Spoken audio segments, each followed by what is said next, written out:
हर हर महादेव दोस्तों, कैसे हैं आप सब। हमारी आज की कहानी है बुढ़ापे का दर्द। कृपया कहानी को अंत तक जरूर देखें और अगर कहानी अच्छी लगे तो उसे लाइक, शेयर और चैनल को सब्सक्राइब जरूर कीजिए। तो चलिए आज की कहानी शुरू करते हैं। अपने बेटे और बहू के रोज रोज के झगड़े से रामचरण जी परेशान हो गए थे। इसी बात से तंग होकर एक दिन रामचरण जी कमरे में जाकर अपना बैग निकालने लगे। उन्होंने उसमें अपने कुछ जोड़ी कपड़े रखे और उदास मन से अपनी पत्नी की तस्वीर को उठाकर बोले, हमने कितने नाजों से पालकर बड़ा किया था अपने इकलौते लाडले बेटे को, और वो। ये कहते कहते रामचरण जी रो पड़े। लेकिन फिर वो सोचने लगे कि नहीं, यह कमजोर पड़ने का वक्त नहीं है। उन्होंने अपनी आंखों के आंसुओं को पोंछते हुए अपनी पत्नी की तस्वीर को अपने बैग में रखा और अपने एक पुराने दोस्त को फोन किया जो पहले से ही वृद्धाश्रम में रह रहे थे। रामचरण जी ने भरे हुए गले से उन्हें बताया कि अब वह भी वृद्ध आश्रम में ही रहना चाहते हैं। रामचरण जी के मुंह से ये बात सुनकर उनका दोस्त दयाराम हैरान रह गया। उसके पास कुछ भी पूछने के लिए शब्द ही नहीं बचे थे। रामचरण जी ने सिर्फ इतना ही कहा कि दोस्त, मैं रोज के कलह कलेश से परेशान आ गया हूँ और मैं तुम्हारे पास 2 घंटे में पहुँच रहा हूँ। जिस समय वे अपना घर छोड़कर अपना बैग लेकर घर से निकलने लगे तो वो क्या देखते हैं कि उनका बेटा और बहू अपने कमरे में बैठकर चाय और स्नैक्स का आनंद ले रहे थे। लेकिन दोनों में से किसी ने भी रामचरण जी से नहीं पूछा कि पिताजी, आप यह सामान लेकर कहाँ जा रहे हैं, और न ही दोनों में से किसी ने भी उनको रोकने की कोशिश की। रोज रोज के अपमान और जिल्लत भरी जिंदगी से परेशान होकर रामचरण जी वृद्ध आश्रम पहुंच गए। थोड़े ही समय में उनके वृद्ध आश्रम में बहुत से मित्र भी बन गए। वे सबके साथ सुख दुख बांटते, बातें करते, रोज सुबह एक्सरसाइज भी करते थे। धीरे धीरे रामचरण जी को आश्रम में अच्छा महसूस होने लगा। घर की बजाय उन्हें वृद्ध आश्रम में सुकून मिल रहा था। सभी लोग एक साथ खाना खाया करते थे, जबकि घर में रोज के कलेश से रामचरण जी का दिल छलनी हो गया था। वो अक्सर अपनी पत्नी की तस्वीर से बातें करते हुए कहते थे कि तुम तो मुझे पहले ही छोड़कर चली गई, परंतु उस बेटे ने भी मेरा साथ नहीं दिया जिसके लिए पता नहीं मैंने कितने ही त्याग किए। अपना पसीना भी पानी की तरह बहाया। दिन देखा ना रात, धूप देखी ना छाँव, बस हमेशा उसके बारे में ही सोचा। एक दिन रामचरण जी वृद्ध आश्रम के आंगन में टहल रहे थे। तभी वृद्ध आश्रम के बाहर एक कार आकर रुकी। वृद्धाश्रम के सभी लोग उस कार की ओर देखने लगे और सोचने लगे कि शायद आज फिर कोई अभागा बुजुर्ग इस वृद्ध आश्रम में आया है, जिसने न जाने कितने ही दुखों से अपने बच्चों को पाल पोस कर पढ़ा लिखा कर बड़ा किया होगा। तभी कार से एक नौजवान लड़का उतरा और उसके बाद एक वृद्ध औरत उस लड़के का हाथ पकड़कर कार से उतरी, जो शायद उस नौजवान लड़के की माँ थी। उस औरत की उम्र लगभग 70 वर्ष के करीब रही होगी। सर पर पल्लू होने के कारण उसका चेहरा सही ढंग से नजर नहीं आ रहा था। उसके बाद कार से एक औरत उतरी जिसकी उम्र 30 से 35 वर्ष होगी। उसके हाथ में एक बैग था। वो उस बैग को उस बुजुर्ग औरत के हाथ में थमाती हुई उसे कुछ बात कहने लगी। वह बुजुर्ग औरत चुपचाप उस महिला की बात सुन रही थी। फिर वापस वो दोनों कार में बैठकर चले गए और बुजुर्ग महिला वृद्ध आश्रम के ही बाहर कुछ देर तक वैसी की वैसी खड़ी रही और फिर भारी मन से अपनी आंखों के आंसू पोंछते हुए वृद्ध आश्रम में आ गई। रामचरण जी की ओर देखते ही वो वृद्ध औरत अपने सिर के पल्लू से अपने चेहरे को छुपाने लगी और फिर बिना कुछ कहे वो महिला विभाग की तरफ चली गईं। तभी रामचरण जी के साथ खड़े एक बुजुर्ग ने कहा, भाई, आज फिर से एक माँ की ममता तार तार हो गई। फिर से एक माँ के सपनों को उसकी औलाद ने चकनाचूर कर दिया। रामचरण जी बार बार उस महिला के चेहरे की ओर देखे जा रहे थे। उन्हें लगा कि जैसे वह उस महिला को जानते हैं, लेकिन उनको पूरी तरह से याद नहीं आ रहा था कि वह महिला कौन है। अक्सर रामचरण जी देखते थे कि वह महिला हमेशा ही अपने पल्लू से अपना चेहरा छुपाकर रखती थी, लेकिन एक दिन जब वह महिला शाम के समय बाग में टहल रही थी, उसी समय रामचरण जी भी वहीं टहल रहे थे। एक समय ऐसा भी आया जब टहलते टहलते उस महिला के सर से पल्लू उतर गया। उस महिला का चेहरा देखते ही रामचरण जी के पैरों के नीचे से जमीन ही खिसक गई। न जाने एक साथ कितने ही सवाल उनके दिमाग में घूमने लगे। वो उस औरत को पहचान गए, वो सीता जी थीं। उसी समय उनका एक मित्र उनके पास आया और बोला, दोस्त, चलो खाना खाने का समय हो गया है। तुम कहाँ घूम रहे हो और इतने गुमसुम क्यों हो?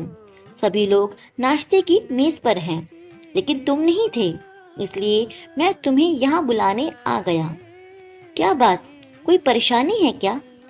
रामचरण जी बोले, अरे नहीं, कुछ भी तो नहीं, बस थोड़ा दिल नहीं लग रहा था तो बाग में थोड़ी ताज़ी हवा खाने के लिए आ गया। बस मैं आ ही रहा था।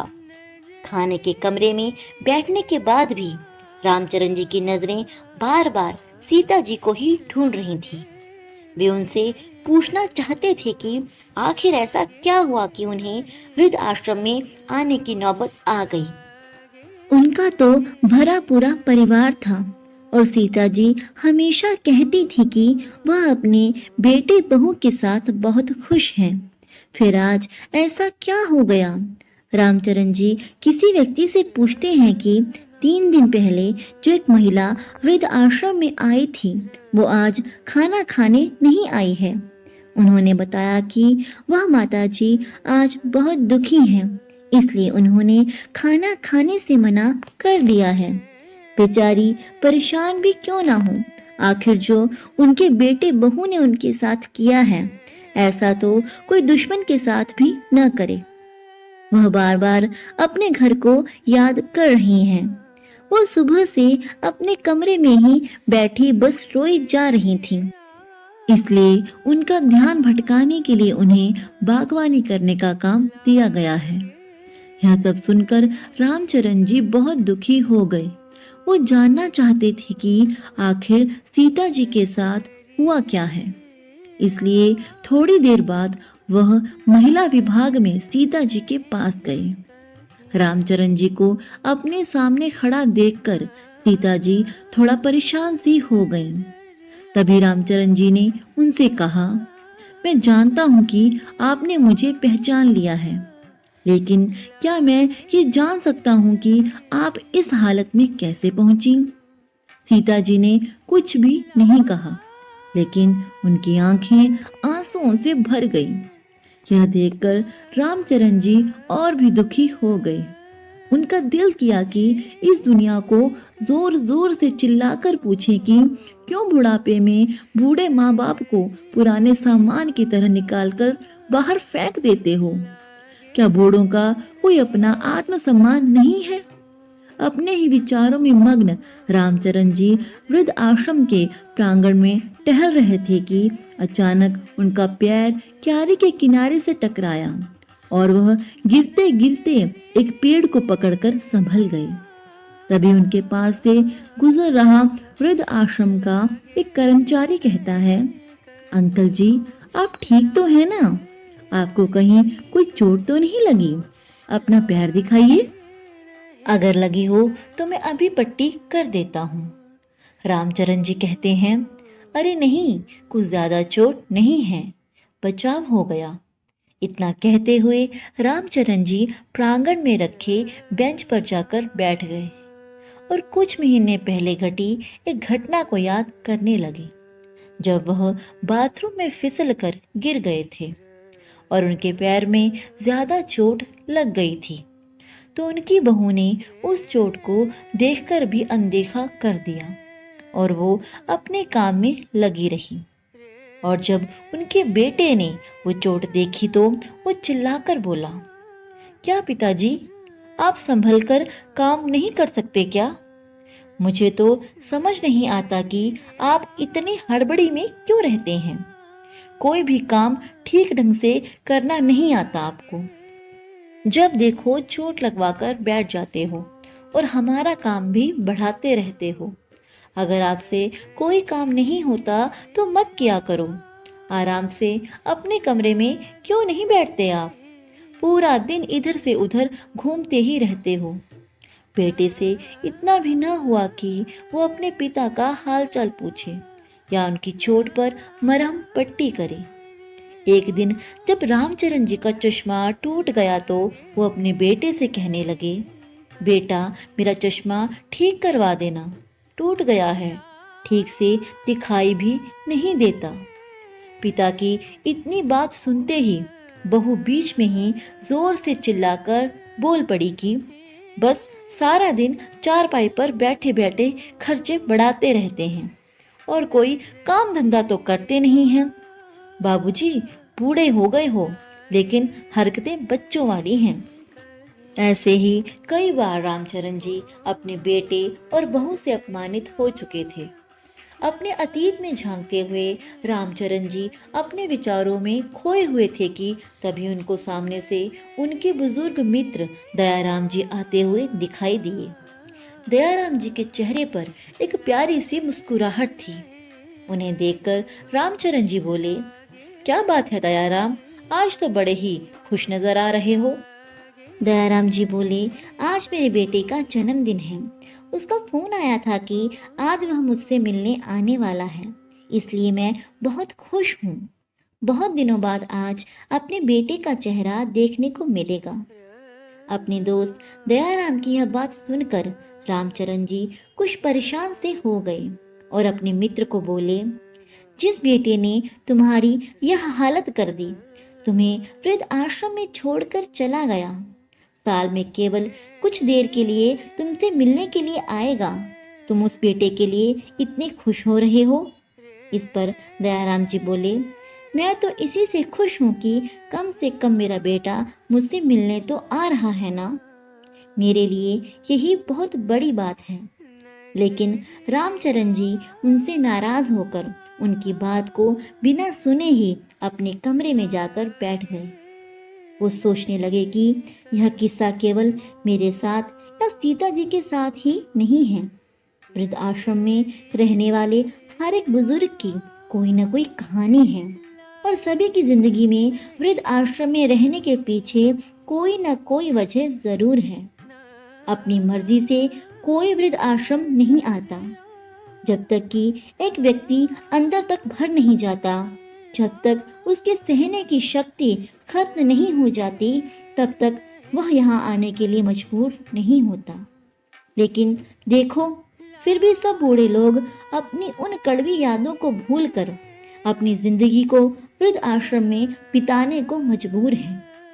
कुछ लोग तो समय के हिसाब से खुद को ढाल लेते हैं और खुश रहने की कोशिश करते हैं, जबकि कुछ लोग मेरे जैसे भी हैं जो हमेशा ही अपने परिवार, अपने बच्चों को, अपने बेटे बहू को और अपने पोते पोती को याद करके आंसू बहाते रहते हैं। बार बार अपने घर परिवार को याद करते हैं। मन में अपने घर के लिए लगाव भी है, लेकिन उसी घर में रहने वाले बेटे बहू के दिए हुए घाव भी हैं। रामचरण जी को कविता लिखने का बहुत शौक था, इसलिए वो अपना दिल बहलाने के लिए कुछ देर के लिए कविता लिखने बैठ जाते थे। एक दिन जब वह एक कागज पर अपने दिल के विचारों को कविता का रूप दे रहे थे तो एकदम से उनकी आंखें आंसुओं से भर गईं। उसी समय वृद्ध आश्रम का संचालक उनके पास आया और उसने रामचरण जी को आवाज लगाई। रामचरण जी एकदम से ठिठक कर बैठ गए और कागज को मोड़कर अपनी जेब में रख लिया और अपने आंसू छुपाते हुए बोले, हाँ जी बोलिए। रामचरण जी, आपका बेटा और बहू आपसे मिलने आए हैं, साथ में आपका पोता भी है। बहू? यह बात सुनकर रामचरण जी हैरान हो गई। उनके चेहरे पर नफरत के भाव भी आ गए। वो सोचने लगे कि आज मेरे बेटे को मेरी याद कैसे आ गई। जब रामचरण जी ऑफिस में गए तो उनका 6 वर्ष का पोता राहुल उन्हें देखते ही दादू दादू बोलते हुए झट से उनकी ओर दौड़ा और उनकी टांगों से चिपक गया। ये देखकर रामचरण जी अपनी आंखों के आंसू रोक नहीं पाए। अब तक वे मन मारकर वृद्ध आश्रम में जैसे तैसे जी रहे थे, लेकिन अपने पोते को देखते ही उनका दिल कमजोर पड़ने लगा। फिर अचानक दिमाग में विचार आया कि यह वक्त अपने निर्णय पर टिके रहने का है। ऐसा सोचते हुए गुस्से से वो अपने बेटे को देखते हुए बोले, तुम यहाँ क्या करने आए हो? चले जाओ यहाँ से। मुझे किसी से भी मिलने की कोई जरूरत नहीं है। मैं यहाँ पर बहुत ही खुश हूँ। मेरी जिंदगी यहाँ आराम से कट रही है। कम से कम यहाँ पर मेरे साथ हंसने बोलने वाला तो कोई है। तभी रामचरण जी का बेटा बोला, वो पिताजी, दरअसल बात यह है कि आज राहुल का जन्मदिन है और हमने घर पर एक पार्टी रखी है। राहुल की यह ख्वाहिश है कि आप भी उसके जन्मदिन पर उपस्थित रहें। यदि आप आएंगे तो आपके पोते को भी अच्छा लगेगा। इस पर रामचरण जी बोले, देखो, मैं वह घर छोड़ चुका हूँ और अब मैं वहां पर दोबारा नहीं जाना चाहता। उनका बेटा बोला, पिताजी आप घर चलिए, वहां आपके मित्र भी पार्टी पर आ रहे हैं। मैंने उन्हें भी बुलाया है। सभी पड़ोसी और रिश्तेदार भी आएंगे। सब लोग आएंगे, आपके बारे में पूछेंगे तो हम क्या कहेंगे? तभी रामचरण जी बोले, अच्छा, तो असल बात यह है, तुम लोग मुझे अपने बेटे के जन्मदिन के लिए बुलाने नहीं बल्कि अपनी इज्जत बचाने के लिए बुलाने आए हो। सभी रिश्तेदार आएंगे तो पूछेंगे ना, तुम्हारे पिताजी कहाँ हैं? तो तुम क्या जवाब दोगे? इसलिए तुम मुझे बुलाने आए हो। सुनो, अभी के अभी यहाँ से चले जाओ। मैं यहाँ से कहीं भी नहीं जाऊंगा। तुम लोग कितने स्वार्थी हो गए हो। तुम लोगों को मेरी जरूरत पड़ी तो मुझे बुलाने आ गए, वरना इतने महीनों से मैं यहाँ वृद्ध आश्रम में हूँ। एक बार भी तुम लोग मेरी खबर लेने नहीं आए कि मैं जिंदा हूँ या मर गया। ये तो दूर की बात है, तुम लोगों ने तो फोन करके भी मेरा हाल चाल पूछने की जरूरत नहीं समझी। इतना तक भी नहीं पूछा कि पिताजी आप घर छोड़कर वृद्धाश्रम क्यों चले गए। और जब आज तुम लोगों को मेरी जरूरत पड़ी तो हाथ जोड़कर मुझे लेने आ गए। वाह बेटा वाह। लेकिन अब नहीं, अब यही मेरा घर है। मैं कहीं भी नहीं जाऊंगा अपने घर को छोड़कर।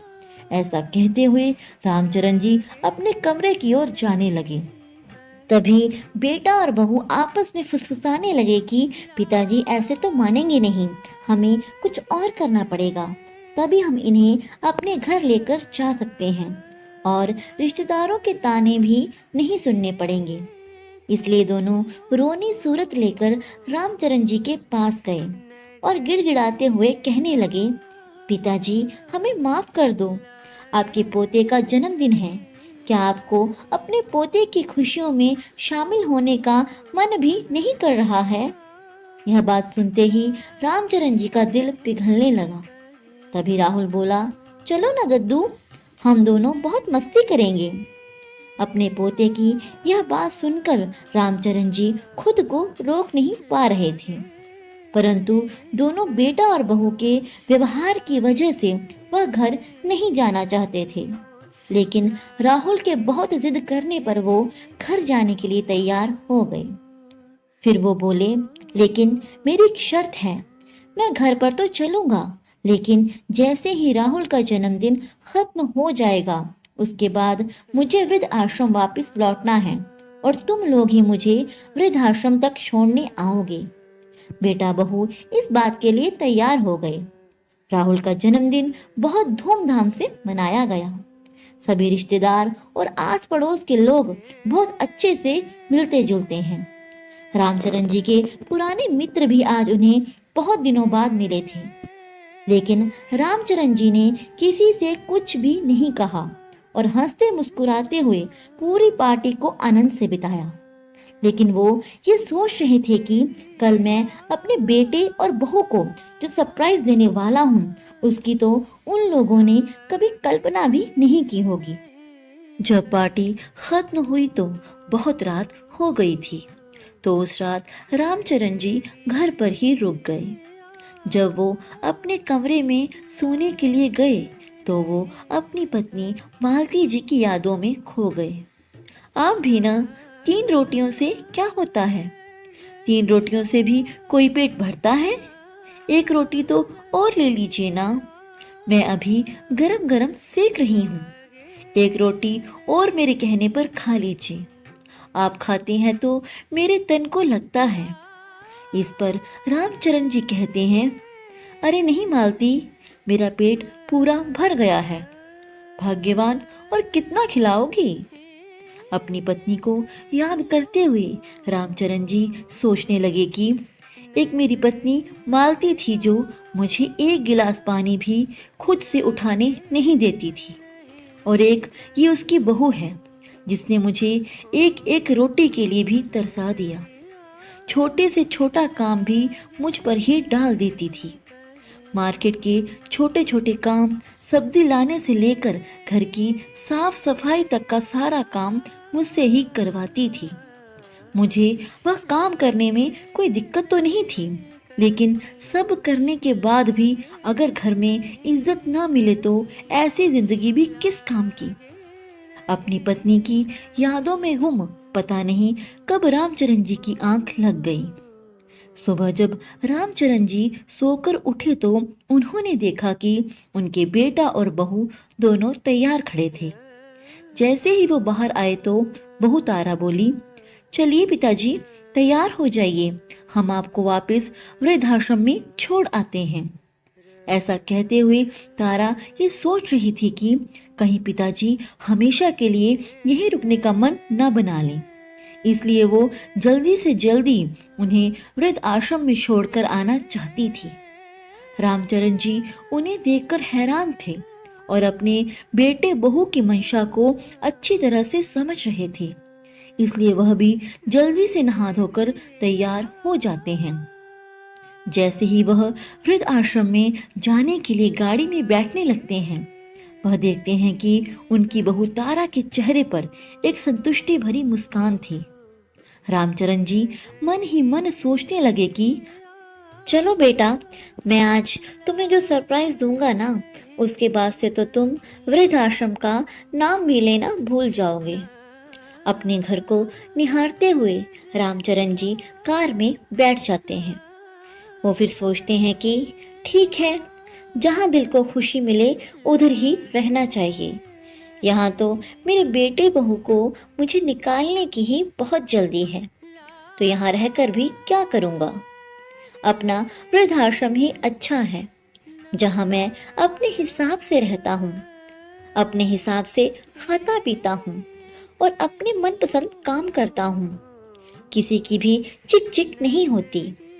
जैसे ही वृद्धाश्रम के सामने कार रुकी तो बेटे बहू कार से उतरकर बाहर खड़े हो गए। रामचरण जी भी कार से निकले और अंदर जाने लगे। जाते जाते वो वहीं पर रुक गए और पीछे मुड़कर अपने बेटे और बहू को आवाज लगाई। वे दोनों अपनी कार में बैठने ही लगे थे, तभी रामचरण जी की आवाज सुनकर वो दोनों रुक गए। रामचरण जी ने फिर कहा, वापस मत जाओ, मुझे तुम्हें किसी से मिलवाना है। उनके बेटा बहू उनके पीछे पीछे चल पड़े। वृद्धाश्रम के प्रांगण में पहुंचकर रामचरण जी वहीं काम करने वाले एक व्यक्ति से सीता जी को बुलाने को कहते हैं। सीता जी जैसे ही बाहर आईं, वैसे ही रामचरण जी का बेटा उन्हें देखकर दंग रह जाता है और बहू तारा के पैरों के नीचे से तो मानो जैसे जमीन ही खिसक गई हो। वो दौड़कर सीता जी के गले लग गई और फूट फूट कर रोने लगी और बोली, माँ, आप यहाँ पर क्या कर रही हो? आप यहाँ कब आई और आपने मुझे बताया क्यों नहीं? लेकिन उसकी बातों का सीता जी ने कोई भी जवाब नहीं दिया। फिर तारा बोली, मुझे तो यही लगा था कि आप भाई भाभी के साथ बहुत अच्छे से खुशी खुशी रह रही हो। कल ही मेरी भाभी से बात हुई थी। उन्होंने भी नहीं बताया कि आप वृद्ध आश्रम में हो। मैं तो आपके बारे में भाभी से कितने दिनों से पूछ रही थी कि माँ से बात नहीं हो रही है। माँ कहाँ हैं? आप एक बार तो माँ से मेरी बात करवा दो। तो भाभी ने कहा कि माँ जी तो तीर्थ यात्रा पर गई हुई हैं, इसलिए मेरी आपसे बात नहीं हो पाएगी। और मैंने भी मान लिया कि आप सच में तीर्थ यात्रा पर ही गई होंगी। लेकिन मुझे क्या पता था कि उस निर्दयी औरत ने आपको वृद्ध आश्रम में छोड़ दिया है। अपनी बेटे की बात सुनकर सीता जी फूट फूट कर रोने लगी और बोली, बेटी, भैया भाभी झूठ बोल रहे थे। मुझे तो 2 महीने पहले ही वो लोग वृद्ध आश्रम में छोड़कर चले गए थे। तारा बोली, लेकिन माँ, आप मुझे फोन करके बता भी तो सकती थी ना। मैं तुरंत यहाँ पहुंच जाती। उन लोगों की हिम्मत भी कैसे हुई मेरी माँ के साथ यह सब करने की। इतना कहते हुए तारा अपनी माँ से लिपट गई। सीता जी बोली, मैं तुम्हें फोन करके कैसे बता सकती थी? जिस दिन मैं वृद्ध आश्रम में आई, मैंने तुम्हारे ससुर जी को भी वृद्ध आश्रम में देखा। तारा, इसका मतलब तो सिर्फ यही हुआ ना कि तुम में और तुम्हारी भाभी में कोई भी फर्क नहीं है। फिर मैं तुम्हें फोन करके तुम्हारे भाई भाभी की करतूत के बारे में कैसे बता सकती थी? इतना कहते हुए सीता जी ने तारा को खुद से अलग कर दिया। सीता जी बोली, तारा, तुम मेरी बेटी कहलाने के लायक भी नहीं हो, इसलिए तुम मुझसे दूर ही रहो। यदि मेरे बेटे बहू ने मुझे घर से निकाला है तो मेरी बेटी ने भी अपने ससुर को घर से निकाला है। इससे ये पता चलता है कि मेरी दोनों औलादें ही निकम्मी निकली। अब तो मुझे खुद को तुम्हारी माँ कहते हुए भी शर्म आ रही है। एक ने अपने ससुर को घर से निकाल दिया और एक ने अपनी माँ को घर से निकाल दिया। अपनी माँ की बातें सुनकर तारा का सिर शर्म से झुक गया। तारा बोली, माँ, मुझे माफ कर दो। मैं अपने किए पर बहुत ही शर्मिंदा हूँ। मुझसे बहुत बड़ी गलती हो गई। मेरी सासू माँ तो शादी से पहले ही ये दुनिया छोड़कर चली गई थी। सिर्फ भगवान समान ससुर जी ही मेरे ससुराल में थे। मैंने कभी नहीं सोचा था कि जो मैं अपने ससुर जी के साथ कर रही हूँ वह मेरी माँ के साथ भी हो सकता है। तभी सीता जी बोली, बेटी, वैसे तो तुम्हारी गलती माफ करने के लायक नहीं है, फिर भी अगर तुम्हें माफी मांगनी ही है तो मुझसे नहीं, अपने ससुर जी से मांगो।